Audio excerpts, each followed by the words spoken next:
All right, folks, what is going on? Back with another video. I just walked in the door from work and I got more news about the Falcons, so I'm gonna give my thoughts and opinions about that.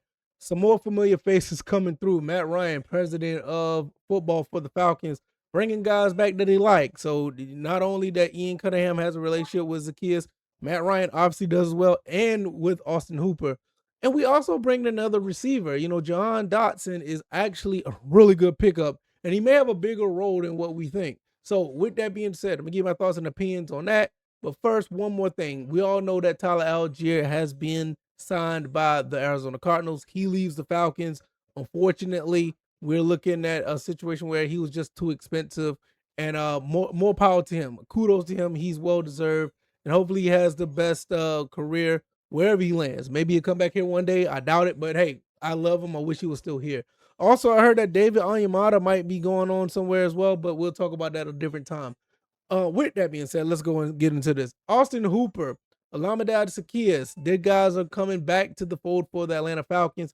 These are guys that Matt Ryan is very familiar with, and I think Stefanski is familiar with Austin Hooper. I could be wrong, but nevertheless, you want another tight end here that's going to be more of a security blanket because Kyle Pitts is a very athletic receiver, basically, but he does play tight end, and he doesn't come off as that security blanket type of tight end.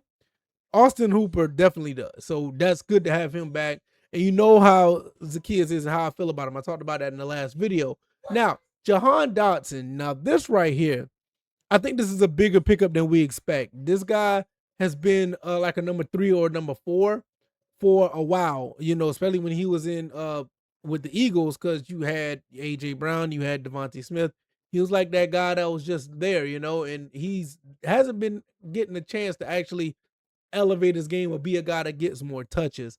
I think that could be the case here in Atlanta. Now, I already know that we're in the running for possibly getting another receiver within the draft or probably even free agency, depends on what we're looking at. But I think it's more of the draft. Ian Cunningham has an eye on some receivers in the draft. It's already been known that that's the case. So maybe that could be a thing, but that does not negate that Jahan Dotson could still have the opportunity to be the second guy. Just because a rookie receiver comes in, that doesn't necessarily mean that it's a bad thing if he's starting out as number 3 or whatever the case may be. We got to understand that Dotson is on a 2-year deal with incentives, and just depends on how well he plays. The 2 years could be worth it. He can get a long-term deal with us, or 2 years, thanks for your service and keep it moving, but you still want that other guy to be in waiting if he's going to be elevated number 2, because we know Drake London is going to be the number 1. Now, the Zacchaeus thing, already talked about Zacchaeus. Zacchaeus is a bona fide number 3, and I think that is a perfect role for him.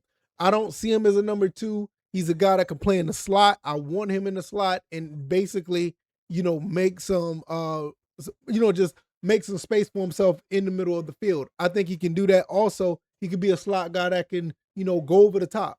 So outside of having, when we had the David Sills of the world or the Chris Blairs or the Casey Washingtons, we're definitely making an upgrade to the receiver side of the ball. So whoever's at quarterback is going to have some guys that he could throw the ball to. And all 3 of these guys right here are sure hands. I mean, we don't have any issues with that department when it comes to these 3 guys. So whether it be Michael Penix, whether it be Tua, whether it be somebody we pick up in the draft, it doesn't matter.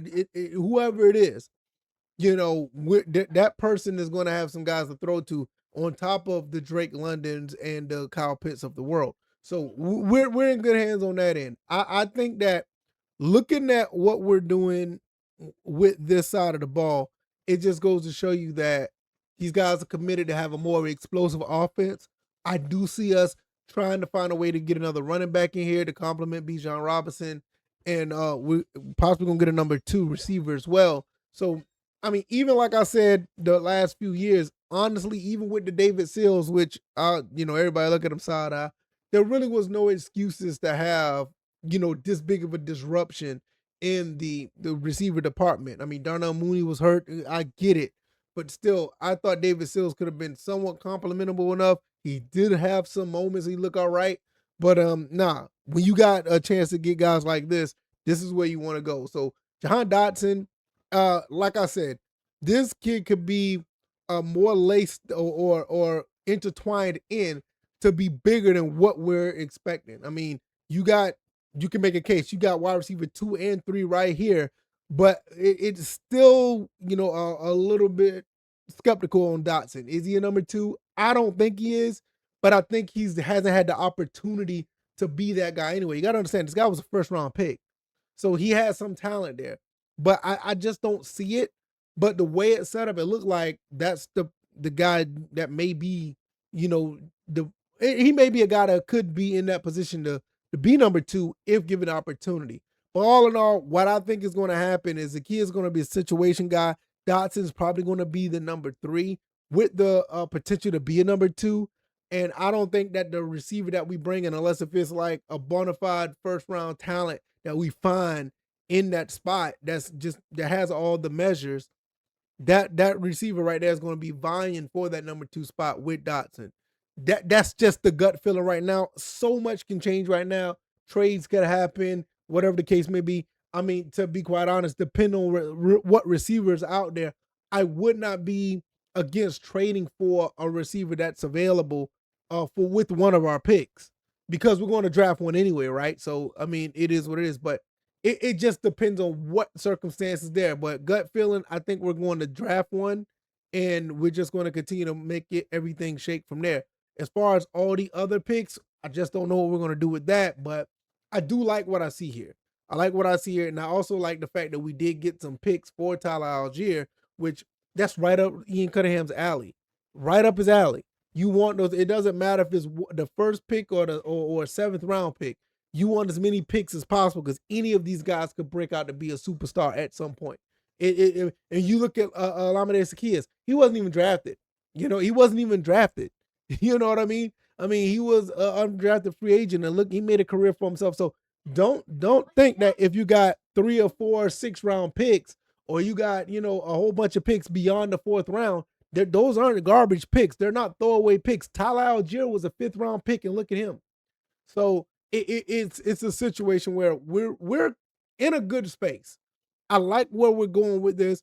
There's a lot of guys that they're not going to cost that much. Jahan Dotson is a little bit pricey, but when you got him for 2 years around $15 million, that's way better than what you was going to spend on Darnell Mooney, which was 1 year. He had an $18 million cap hit. So we're looking good in that space. So, I mean, I think all in all, we're in a good spot. I like where we are here. Austin Hooper, I think he can resurrect.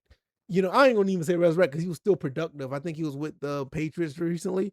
I mean, he's still a productive tight end, and Stefanski loves tight ends, and having him on the squad with Kyle Pitts and Charlie Warner. I mean, look, to be honest, he might be the X factor that have a breakout season. Like all of these guys, it's just the way that things are. You just never know who could be that guy to get 6, 7, 800 yards, total for the year, or be 1,000-yard receiver like Dotson. Dotson could possibly be 1,000-yard receiver in this offense. It's possible, but we'll see. You guys let me know what you think. I'm giving this a thumbs up. I like what I see here. I'm not against what I see. Familiar faces is coming back. Dotson is in the mix. Tyler Algier is moving on, which is, was expected. But there's going to be more stuff. Hell, it's stuff probably going to happen since I put this video up. We just don't know. But we'll be talking about that throughout the week. But for now, what I got to do, I got to watch my Georgia Southern Eagles. They're going to be playing in the Sun Belt Championship game in basketball. So that's going to be really awesome. So I'm definitely going to be watching that tonight. And I'll probably put some information about that up on the channel. But other than that, I'm out of here. Y'all take it easy. Y'all be blessed. Peace.